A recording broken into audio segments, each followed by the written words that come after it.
नमस्ते। बृहद मृदंग में आपका स्वागत है। श्री राम की कथा को हम आगे बढ़ाते हैं। पिछले अंक में हमने देखा कि नगर वासियों से मिलकर के उन्हें आशीर्वाद देकर उन्हें सुखी कर प्रभु श्री राम अपने भवन की ओर अग्रसर होते हैं, अपने महल की ओर अग्रसर होते हैं। परंतु महल पहुंचने से पहले वह कैकेयी जी से मिलते हैं। प्रभु जानी कैकेयी लजानी, प्रथम तासु ग्रह गए भवानी। ताहि प्रबोधि बहुत सुख दीन्हा, पुनि निज भवन गवनु हरि कीन्हा।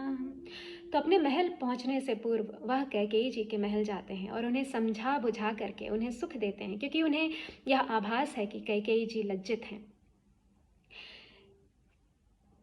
यदि हमें यह स्मृति है कि प्रभु श्री राम इसी महल से वन जाने के लिए निकले थे, बाहर निकले थे, और लौट करके भी वह इसी महल में आते हैं। यहाँ एक और बात है कि वह लोगों को यह बताना चाहते हैं कि कैकेयी जी का जो पद है, जो माता का पद है, जो राजमाता का पद है, वह अभी भी वैसा ही है दशरथ जी के जीवित रहने पर जैसा था। ऐसा वह क्यों करते हैं? क्योंकि प्रभु श्री राम मर्यादा पुरुषोत्तम है। कृपा सिंधु तब मंदिर गए, पुर नर नारी सुखी सब भय।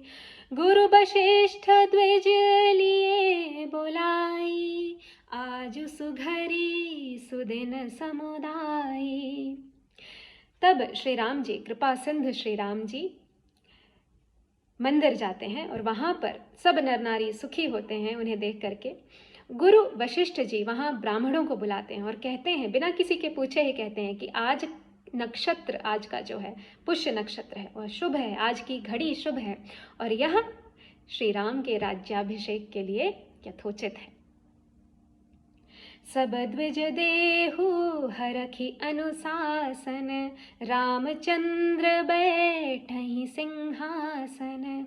मुनि वशिष्ठ के वचन सुहाए, सुनत सकल विप्रन अति भाए।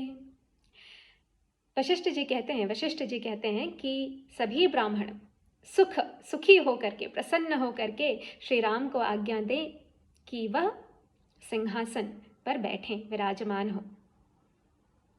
और यह वचन सुनते ही, वशिष्ठ मुनि के वचन सुनते ही सभी ब्राह्मण हर्षित होते हैं।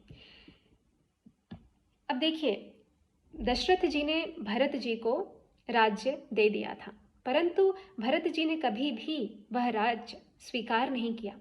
14 वर्ष तक उन्होंने श्री राम की चरण पादुका को सिंहासीन कर राज्य को चलाया।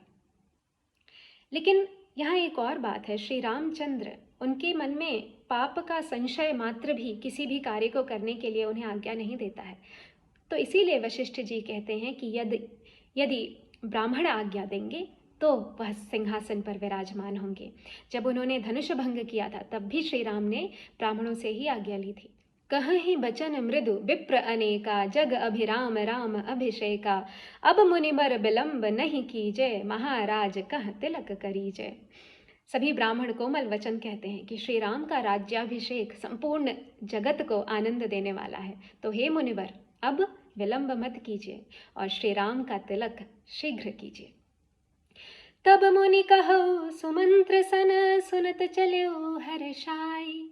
रथ अनेक बहुबाजी, गज तुरत सवारी जाए। तब मुनि ने सुमंत्र जी से कहा और सुमंत्र जी यह सुनते ही हर्षित होते हैं और चलते हैं और तुरंत ही अनेक रथों को, घोड़ों को और हाथियों को सजाते हैं। जहाँ तहाँ धावन पठई पुनि, मंगल द्रव्य मगाई। हर्ष समेत वशिष्ठ पद, पुन सिरु नायु आई। दूतों को भेज करके मांगलिक वस्तुएं मंगाई जाती हैं और हर्ष के साथ वशिष्ठ जी के चरणों में सुमंत्र जी अपना सिर नवाते हैं। अगले अंक में हम देखेंगे कि श्री राम की जो तिलक की तैयारी है, राज्याभिषेक की तैयारी है, वह किस प्रकार चल रही है। नमस्ते।